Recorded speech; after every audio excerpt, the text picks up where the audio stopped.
په زرګونو ګډې او چیلې هره ورځ حلالېږي خو په هغوی څوک رحم نه کوي. خو که یو تن ووژلی شي نو څومره باسپورس کېږي. انسان چې وژلی شي نو تپوس کېږي، قانون پوښتنه کوي. خو ځناوران حلالېږي، څوک پرې رحم نه کوي. خو که تاسو هم ځان لکه د ځناورانو بېکاره او بې پروا کړو نو ستاسو حال به هم همداسې وي. پکار دا چې تاسو د خدای پاک عزیزانو کې وشمېرلی شئ چې یو وبا یو آفت هم په تاسو د لاس اچولو جرأت ونه کړي، ځکه چې د خدای پاک د اجازت نه بغیر په ځمکه یو کار هم نه کېږي. یو بل سره هره جګړه جوش او عداوت ختم کړي، ځکه چې اوس هغه وخت دی چې د وړو وړو خبرو نه اعراض وکړئ او اهمو او عظیم‌الشان کارونو کې مصروفه شئ. دا زما وصیت دی او دا خبره د وصیت په طور یاد لرئ چې هیچېرې د تندۍ او د سختۍ نه کار وانخلئ، بلکې په نرمۍ ورو ورو ورسره د خلق پرسوک پویوئ. بیا اخلاقی ترقی طرف ته د جماعت پام ګرځولو لپاره حضرت مسیح موعود علیه السلام فرمایي بس زموږ جماعت لپاره مناسب ده چې هغوی د اخلاقی ترقی دی وکړي، ځکه چې مشهوره ده چې الاستقامة فوق الکرامه. هغوی دا یاد لري چې که څوک په هغوی سختی کوي نو دوی د تر خپله وسه ورله جواب په نرمۍ او سره د ملاتفت ورکوي. د تشدد او د جبر ضرورت په انتقامي طور هم نه دی پرېښودل پکار. همدا سبق دی چې موږ دنیا له ورکوو چې په دنیا کې د امن قایمولو لپاره دا معیار دی او دنیا دا خوښوي هم. خو بیا زموږ عملي نمونې هم داسې پکار دي. فرمایي چې انسان کې نفس هم دی او د دې 3 قسمونه دي: اماره، لوامه او مطمئنه. د اماره په حالت کې انسان جذبات او بېځایه جوشونه نشي سنبالولی، لکه څنګه چې ما مخکې ویلي وو، او له اندازې وځي او د اخلاقي حالت نه پرېوځي. خو د لوامه حالت کې هغه سنبال کوي، زړه بار بار ملامتوي چې د دې مقرر.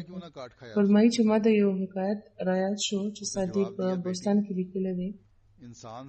چې یو سپی لږې شو په یو ازبرګ یې چک ولګولو. هغه چې کور ته راغو ازبرګ نو کوروالا مو لیدو، هغې کې یوه وړه شانې کمکله ماشوم هم وه. هغې ورته وویل چې تا په ولې چک ونه لګولو په هغه سپي؟ نو هغه ورله جواب ورکړو چې لورې یو انسان سپی کېدی نه شي. همدغه شان یو انسان له پکاره ده، په یو مؤمن لازمه ده چې که یو شی پسنده ورته کنځلې وکړي نو دا ورته اعراض وکړي، او که نه نو هماغه د سپیتوب نظر به پرې رښتیا شي. د خدای پاک مقربینو ته ډېرې کنځلې شوي دي، ډېر په بد ازارولی شوي دي. هغوی ته همدا ویلي شوي وو چې عارض عن الجاهلین. زمونږ رسول الله صلی الله علیه و وسلم چې انساني کامل وو، په خپله هغوی له ډېر بد تکلیفونه ورکړل شوي وو او کنځلې او بدزباني او ټوکې ورپورې شوي وې. خو هغوی چې مجسم خلق وو، هغوی د دې خبرو په مقابله کې څه وکړل؟ هغوی داسې خلکو لپاره دعا وکړه او د خدای پاک ورسره دا لوست و چې که د داسې جاهلانو نه د اعراض وکړو نو ستا عزت او ژوند به زه صحیح او سلامت ساتم او دا بازاري خلک به په دې حملو نه پوه شي. نو ځکه بیا همداسې وشو او د زموږ د رسول الله صلی الله علیه وسلم مخالفین د هغوی په عزت هېڅ حرف راوستو کې کامیاب نه شو، بلکې هغه خلک په خپله خوار او ذلیل شول او زموږ د رسول الله صلی الله علیه وسلم په قدمونو کې را پرېوتل یا د هغوی په مخ کې تباه شول. غرض دا ده لوامه صفت وي چې انسان په کشمکش کې هم اصلاح وکړي. د روزمره خبره ده چې که یو جاهل یا بش کنځلې وکړي یا څه شر وکړي نو څومره چې هغه نه اعراض کوئ نو هماغومره به خپل عزت بچ کړئ، او څومره به چې هغې ته مخامخ کېږي مقابله به کوئ نو تباه به شي او ذلت به بیا ومومئ. د نفس مطمئنه په حالت کې نیکه او خیرات د انسان مهارت شي. هغه دنیا نه او ما سوا الله نه بيخین کې توکي. هغه په دنیا کې ګرځي را ګرځي او د دنیا خلکو سره ملاويږي، خو په حقیقت کې هغه دلته نه وي. چرته چې هغه وي هغه دنیا بيخي بدله ده، د هغه زیز مکه او اسمان بدل عمدہ نوې ځمکه او نوې اسمان پیدا کولو لپاره حضرت مسیح موعود علیه السلام تشریف راوړی و. نو که زمونږ هر تن په خپل نفس قابو لرونکي وي، نو په دې که یو خوا زمونږ تعلقات او یو بل سره مینه او محبت به زیاتېږي، نو بل خوا به په ډېرې تبلیغ او ډېرې لارې پرانیستې شي.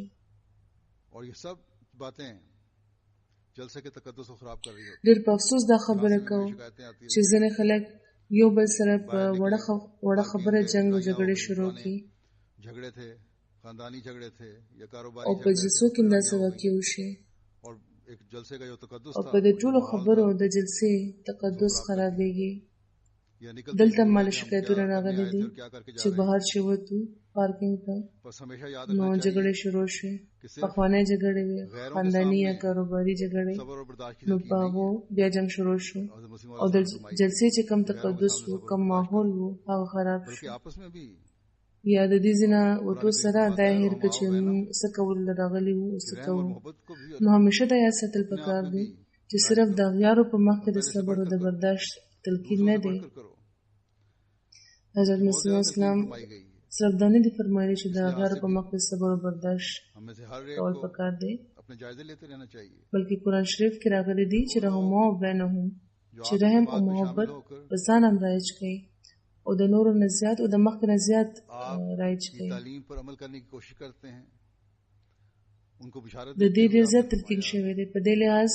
موږ ټولو ته پکار ده چې خپلې جایزې واخلو او بیا هغه خلک چې د حضرت مسیح موعود علیه السلام په جومات کې شامل شوي دي او د هغوی په تعلیم د عمل کولو کوشش کوي، نو هغوی له د بشارت په تور فرمایي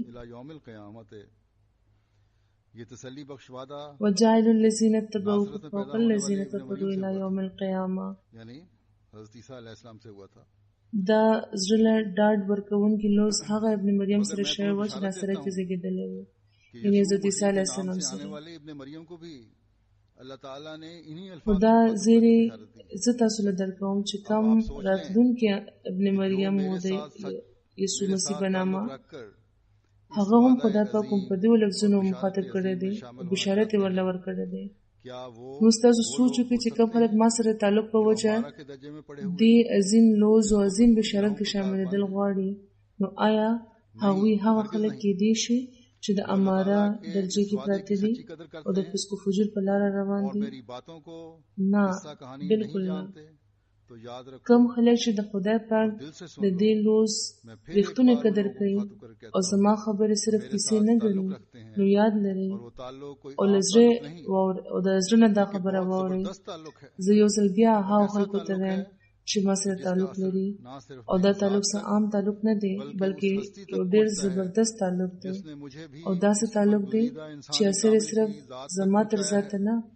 بلکې هغه هستی ته رسي چې زه هغه برګزیده کامل انسان ته رسولی یم چې دنیا ته د صداقت او د راستۍ روح راوړی و. زه خدا وایم چې که د دې خبرو اثر صرف زما په ذات کې دی، نو ما به هیڅ اندېښنه یا فکر نه لرلو او نه به ما څه پروا لرلې. خو په دې بس نه ده، بلکې د دې خبرو اثر زموږ د رسول الله صلی الله علیه وسلم برګزیده رسول الله صلی الله علیه وسلم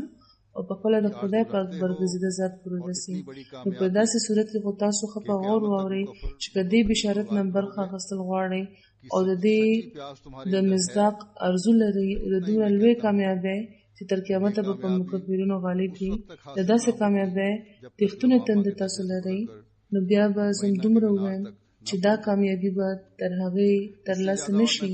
تر څو چې د لوامه د درجې نه تېر نه شئ او د مطمئنه مینا ته ونه رسئ. دې نه زیات زه هېڅ نه وایم چې تاسو یو داسې تن سره تړون لرئ چې د خدای له طرفه مامور دی، نو د هغه خبرې د زړه په غوږونو واورئ او په هغوی باندې عمل لپاره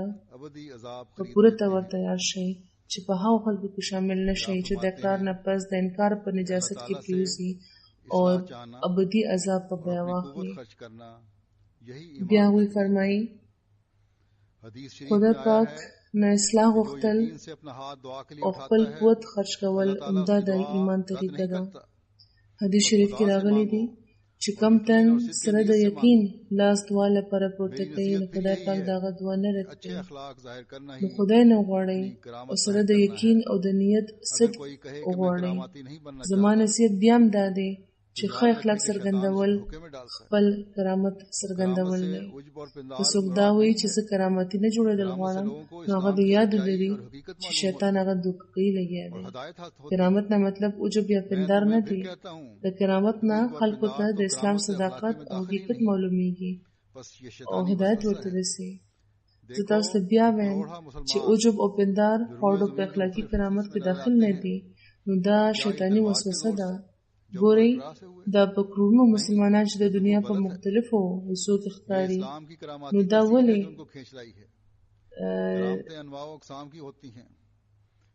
نو دا د تورې په زور او په جبر او اکرام مسلمانان شوي دي؟ نه، دا بالکل غلطه خبره ده. دا د اسلام کرامتي تاثیر وو چې دوی ځان ته راکاږلي وو. کرامتونه د ډېرو قسمونو وي. د نورو نه علاوه د یو اخلاقي کرامت هم دی چې په هر میدان کې کامیاب وي.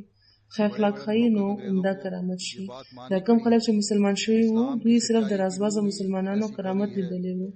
د هغې د اثر وو. هغوی اسلام ته د عظمت په نظر کتلی وو، توری نه وه کتلی. د پیرنګیانو لیو محققینو اوس دا خبره منلې ده چې اسلام د صداقت روح دومره چې د اسلام د صداقت روح دومره طاقت لري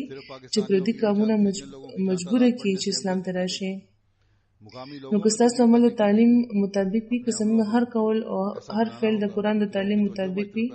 هغه شان وي لکه څنګه چې حضرت مسیح اسلام له موږ غواړي، نو بیا دا به د تبلیغ یوه ډېره لویه ذریعه جوړه شي. دلته صرف د پاکستان یا د فیجي احمدیانو په شمېر زیاتېدو احمدیت نشي خوړلی. مقامي خلکو په تبلیغ لپاره به خپل عملونه داسې کوي چې د خلکو پام زموږ طرف ته شي، او دا هم د جلسې یو ډېر لوی مقصد دی. نو دا په تقوا کې طریقې د اعلی اخلاقو څرګندونه، خدای پاک سره تعلق، دعاګانو او منځونو طرف ته توجه دا خبرې دي چې د جومات خلکو ته به په انفرادي طور هم فایده رسي او من حیث جومات له به فایده ورکوي. د جومات په ترقۍ کې به هر هغه تن شامل کړي چې د دې معیار د ترلاسه کولو کوشش کوي. د جلسې په دې ماحول کې په دې ورځو کې خپلې جایزې واخلئ. هر احمدي له پکار ده چې خپله جایزه دې واخلي چې موږ تر کومه حده په دې نصیحتونو او په توقعاتو د پوره کېدو کوشش کوو چې کوم حضرت مسیح موعود علیه السلام فرمایلی دي، او کوشش هم هر احمدي له پکار ده چې وکړي چې موږ هم په دې خبرو عمل وکړو او د حضرت مسیح موعود علیه السلام چې خپل جومات لپاره کومې دعاګانې کړې دي د هغوی وارثان شو. په دې ورځو کې ډېرې دعاګانې کوئ. د خدای پاک د احساناتو شکر کوئ چې هغه موږ له په جلسې کې د شاملېدو توفیق راکړو او داسې موږ له د خپل اصلاح یو موقع راکړه. دعا کوئ چې موږ هغو خلکو کې شامل نه شو چې د خدای پاک فضلونه نه برخه نه اخلي، بلکې هغو خلکو کې دې موږ شامل شو چې د خدای پاک فضلونه ترلاسه کوي. خدای پاک دې موږ د توفیق راکړي چې موږ د ورځو نه ښه فیض واخلو او د حضرت مسیح موعود علیه السلام د دعاګانو وارثان شو.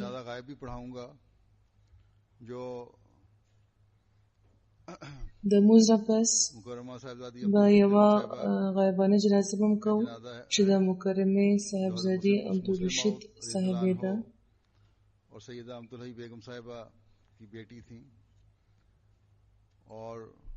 دا د حضرت مسیح موعود رضی الله تعالی عنہ د سیده امتالحی بیگم صاحبې لور وه. او د محترم میاں عبدالرحیم سے مرحوم اهلیه وه. په 10 سپتمبر میریلینډ کې د دوی وفات شوی دی 95 کاله عمر کې. ان لله و انا الیه راجعون. د حضرت مسیح اسلام نسای او لکه څنګه چې موږ ویل د حضرت مسلم موعود رضی الله تعالی عنہ لور وه. همدغه شان د حضرت المسیح ثالث او د حضرت المسیح رابع خور او زما ترور وه. یعنی د حضرت المسیح اول نه واخله تر اوسه څومره چې خلفاء وو د ټولو سره د دوی خپلولي وه. ما سره د ډېرې مینې تعلق د دوی مخکې وو. بیا چې زه خلیفة المسیح رابع امیر او ناظر اعلی مقرر کړی وم نو هغه وخت مینې سره احترام هم شامل شوی وو او د خلافت نه پس په دې تعلق کې یو عجیبه رنګ راغلی وو. حیرت به راته کېدو. ډېره ملن نثاره او خوش اخلاقه ښځه وه. خدای پاک دې د هغوی درجې زیاتې کړي. ناصرات چې کوم دي یعنې احمدیان ماشومان په هغوی هم د دوی په یو لحاظ احسان دی چې په تاریخ احمدیت کې لیکلی شوی هم دی چې په کال 1929 کې ماشومانو جنکو لپاره د ناصرات الاحمدیه د مجلس قیام شوی و چې وړومبی مشره محترمه استاني میمونه صوفیه صاحبه وه او سکرټري صاحبزادې عبدالرشید وه او د دې مجلس تحریک هم هغوی کړی و.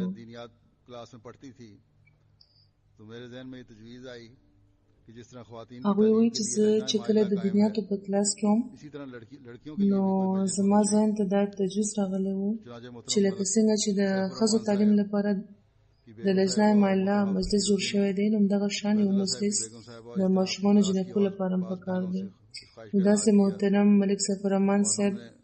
د محترم ملک سیف الرحمن صاحب اهلیه او د محترم حافظ بشیرالدین عبیدالله صاحب د اهلیه همدغه شان د خپل د جومات نورو خویندو ته خپل دا خواهش څرګند کړو موږ ټوله یو ځای د جنکو یو انجمن جوړ کړو چې نامه د حضرت المسیح ثالث په اجازت ناصرات الاحمدیه کې ښودلی شو. بلکې هم د دې مجلس چې اجلاس روان و حضرت المسیح ثاني دا غزنه تېرېدنه هغوی پوښتنه وکړه چې دا څه دي نو ورته وویلې شو چې دا نوجوان لجنه یعنې که عمره لجنه یا څه داسې لفظ استعمال شوی و چې د هغوی تنظیم دی نو هغوی ویل چې نه خو بیا د هغوی چې کوم استاد و د هغوی په تحریک اجازت واخیستو او باقاعده حضرت المسیح ثاني د ناصرات الاحمدیه نوم تجویز کړو داسې دا مجلس جوړ شوی. د هر چا د دوی په باره کې دا خیال و او دا خیال دی او رایه ده چې دوی ډېر ساده مزاج لرلو او غریب نوازه ډېره وه. د میلمنو د خاطر صفت پکې ډېر نمایانه و. خصوصا د جلسې په ورځو کې به خپل ټول کور میلمنو له ورکړو او په خپله به ټول کور به د دوی په یو سټور کې راغونډ شو. بلکې ځینې وخت ما کتل چې سټور کې به نه بلکې د ټول کور به میلمنو له ورکړو په خپله به کور نه بهر ټنټ ولګول خیمه به ولګوله. د میلمنو به ډېر زیات خطر کولو او دا د دوی یو غیر معمولي صفت و. غریبانانو او د مالدارو لپاره به یو شان د غریبانانو د مالدارو به یو شان خاطر کولو. ډېره غریب پروره به د غریبانانو به ډېر خیر کولو ډېر په روم تندي به ورسره سلوک کولو. ډېر داسې ماشومان چې دوی پاللي وو هغوی هم دا وایي چې لکه د خپلو بچو یې ساتلي وو. په ښه سکولونو کې ورباندې سبق ویلو په کور کې په ښه طریقه ساتلي وو. ښه جامې ورله ورکولو د هغوی د خوراک وغیره لحاظ به هم کولو خیال به ساتلو. د ډېرو یتیمانو جنکو د واده انتظام دوی کړی دی. بهرحال ما د دوی په شان غریب پروره خلک کم لیدلی دي. په کور کې که د یو یتیم یا د غریب د لویولو ذمهواري واخیسته نو بیا به لکه د خپلو ماشومانو هغوی ساتل. خدای پاک د دوی درجې زیاتې کړي او د مغفرت او د رحم سلوک دې ورسره وکړي. د دوی 3 لوڼې دي او یو زوی دی ډاکټر زیرالدین منصور صاحب دا ټول په امریکا کې دي. خدای پاک دې د دې اولاد له د خپل مور پر نقش قدم د روانېدو او د نیکو توفیق عطا کړي.